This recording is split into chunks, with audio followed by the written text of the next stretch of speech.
À l'accouchement, les femmes qui font du diabète de grossesse ne seront pas traitées différemment des autres femmes. Donc, la plupart arrivent à avoir un accouchement tout à fait normal, surtout si le diabète a été bien contrôlé pendant la grossesse. Tout est organisé, on sait, le personnel sait qu'on est diabétique. Moi, il y a une échographie à 32 semaines qui fait qu'aussi on voit à peu près la taille du bébé. Donc, dans le cas où le bébé serait plus gros, on le sait. Durant le travail, que vous soyez à l'insuline ou pas, les infirmières vont contrôler à intervalles réguliers vos glycémies pour s'assurer qu'elles restent dans les normes.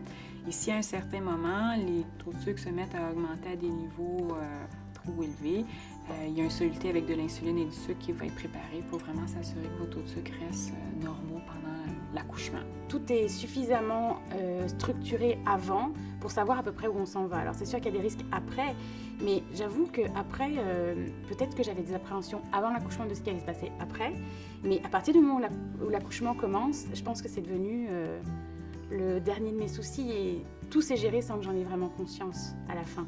Tout de suite après l'accouchement, les femmes qui étaient à l'insuline pourront l'arrêter, c'est très clair. Les infirmières vont vérifier à quelques reprises vos taux de sucre, mais si les taux de sucre restent dans les normes, c'est aussi une mesure qu'on peut arrêter après l'accouchement. Pour ce qui est du bébé, les taux de sucre du bébé vont aussi être vérifiés à intervalles réguliers dans les premières heures de vie, puis après on s'ajuste en fonction des résultats. Et si tout se passe bien, votre enfant va rester avec vous dans la chambre et vous allez pouvoir quitter avec lui comme toutes les autres femmes dans un court délai de temps. En conclusion, le diabète de grossesse est de plus en plus fréquent. Heureusement, avec l'aide d'une équipe multidisciplinaire, on arrive, dans la grande majorité des cas, à contrôler quand même assez facilement vos taux de sucre et limiter les complications qui y sont associées. Ensemble, on arrive à limiter ces complications et permettre à ce que votre grossesse se déroule normalement et que la venue de votre enfant se passe dans la joie.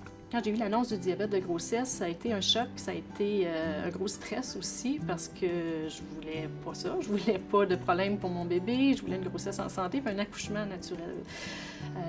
Par contre, je me suis rapidement mis à la tâche, c'est-à-dire que j'ai pas baissé les bras, je me suis dit je vais tenter ma chance avec l'alimentation, avec l'exercice. Puis ça a fonctionné. J'ai eu beaucoup aussi de soutien de mon entourage. Peut-être que le conseil que je donnerais, c'est d'embarquer toute la famille. C'est-à-dire que c'est pas seulement une histoire d'individu. Moi, je suis pas restée toute seule dans mon coin à gérer mon alimentation, à gérer ma glycémie, à gérer...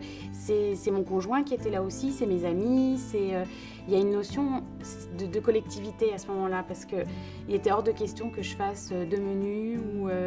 Donc tout le monde s'y est mis et ça a mis une dynamique peut-être plus positive de...